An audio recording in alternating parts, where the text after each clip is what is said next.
அது வீரமும் நிறைந்த நகரம். அப்படிப்பட்ட நகரம் தான் அந்த மதுரை மாநகரம்.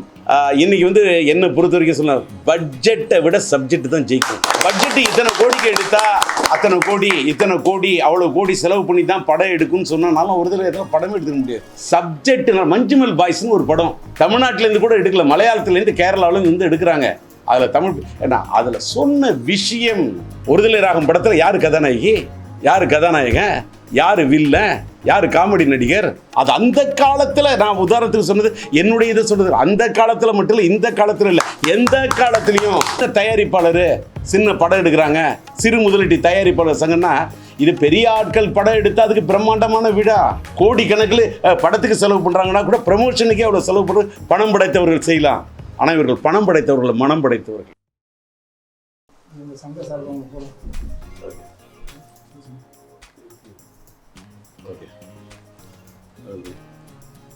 இன்று போல் இளைஞராகவே இருக்க வேண்டும்.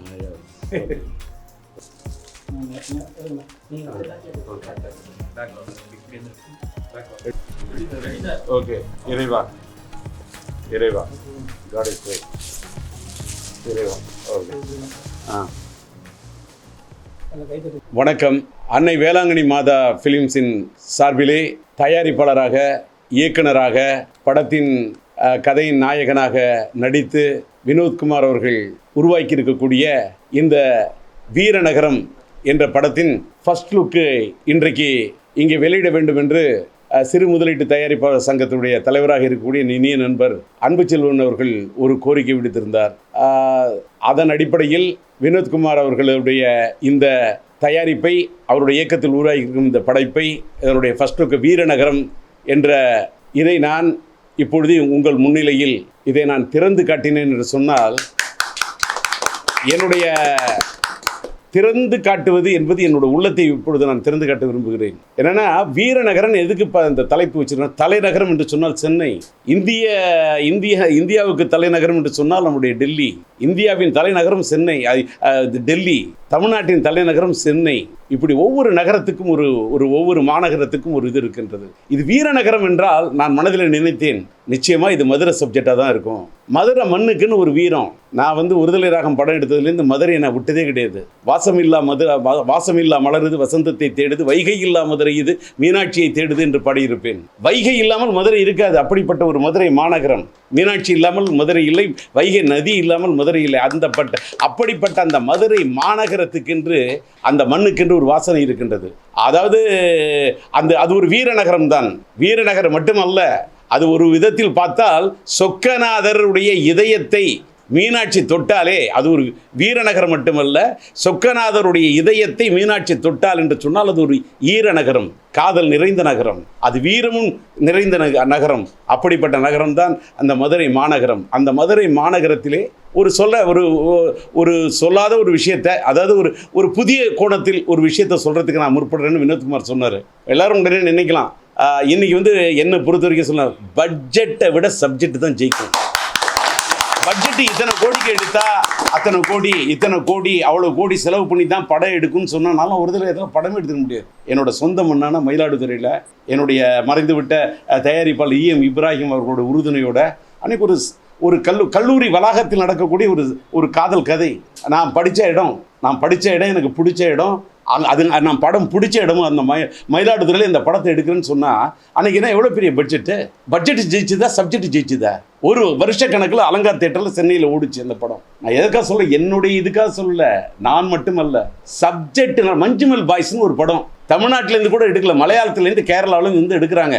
அதில் தமிழ் ஏன்னா அதில் சொன்ன விஷயம், அதோட சப்ஜெக்ட் என்ன, செலவு, மக்கள் செலவை பார்க்கல, அதுக்குள்ளே இருக்கக்கூடிய இந்த சிந்தனையை பார்க்குறாங்க. அது சப்ஜெக்ட் சொல்லப்பட்ட விதத்தை பார்க்குறாங்க. யார் சொன்னாங்கன்னு கூட பார்க்கல. யார் ஸ்டாரு, அதில் யாராவது ஸ்டார் இருக்காங்களா? ஏதோ பெரிய கதாநாயகி இருக்காங்களா? ஒருதலை ராகம் படத்தில் யார் கதாநாயகி, யார் கதாநாயகன், யார் வில்லன், யார் காமெடி நடிகர்? படத்தில் கேபரே டான்ஸ் இருந்ததா? படத்தில் வந்து கதாநாயகன் கட்டி புருண்டு உருளக்கூடிய டூயட் எதுவுமே கிடையாது. ஃபைட்டு கிடையாது, சேஸு கிடையாது, பிரம்மாண்டமான செட்டு கிடையாது, எதுவும் இல்லை. இப்போ மஞ்சுமல் பாய்ஸோட வெற்றியை பாருங்க. நான் என்ன சொல்ல வர்றேன், சப்ஜெக்ட் ஜெயிக்கும்.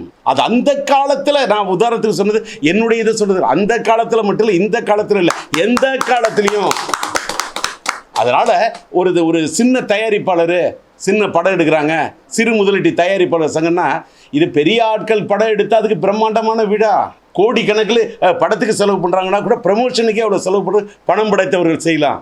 ஆனால் இவர்கள் பணம் படைத்தவர்கள், மனம் படைத்தவர்கள். எப்படியும் நாங்கள் ஒரு இதை பண்ணணும்னு சின்ன தயாரிப்பாளர்கள் என்ன, அதாவது ஒரு சிறு முதலீட்டு தயாரிப்பாளர்கள் உங்களால் இயன்ற உதவியை பண்ணுங்க, அவங்களுக்கு நீங்கள் கை கொடுக்கணும், நீங்கள் அவங்களுக்கு வந்து ஒரு இதை பண்ணணும், உங்கள் கையால் நீங்கள் பண்ணி விட்டீங்கன்னா அடுத்த தலைமுறையில் வினோத்குமார் அவரே தயாரிப்பாளர் இருக்கார், அவரே இயக்குனர் இருக்கார், அவரே நடிச்சிருக்கிறாரு. இதில் பார்த்தீங்கன்னா இருக்கும் பணியாற்றிய அவர் அசிஸ்டன்ட் டைரக்டராக இருக்கட்டும், அசோசியேட் டைரக்டராக இருக்கட்டும், இன்றைக்கி இருக்கக்கூடிய பிஆர்ஓ கூட ஒரு தெரிந்த முகமான அறிந்த முகமாக நான் பார்க்குறேன். யார் அதெல்லாம் இல்லை.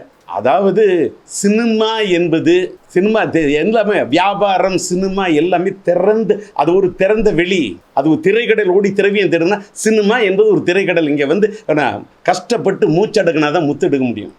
சினிமா அப்படி தான். ஆனால் அதில் வந்து யார் விடாமுயற்சியோட, தன்னம்பிக்கையோட, தளராத முயற்சியோட யார் ட்ரை பண்ணாங்களோ இது பண்ண முடியும்.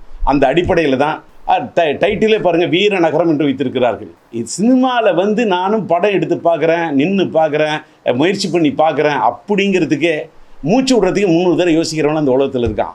இதெல்லாம் நம்மளால் முடியுமான்னு படம் எடுக்க முடியும்னு வர்றதுக்கே வேணும் ஒரு வீரம். அப்படிப்பட்ட வீரம் நிறைந்திருக்கின்ற காரணத்தால் தான் தலைப்பே வீரநகரம் என்று வைத்து நம்முடைய வினோத்குமார் எடுத்திருக்கின்றார். அவருக்கு என்னுடைய மனமார்ந்த வாழ்த்துக்கள்.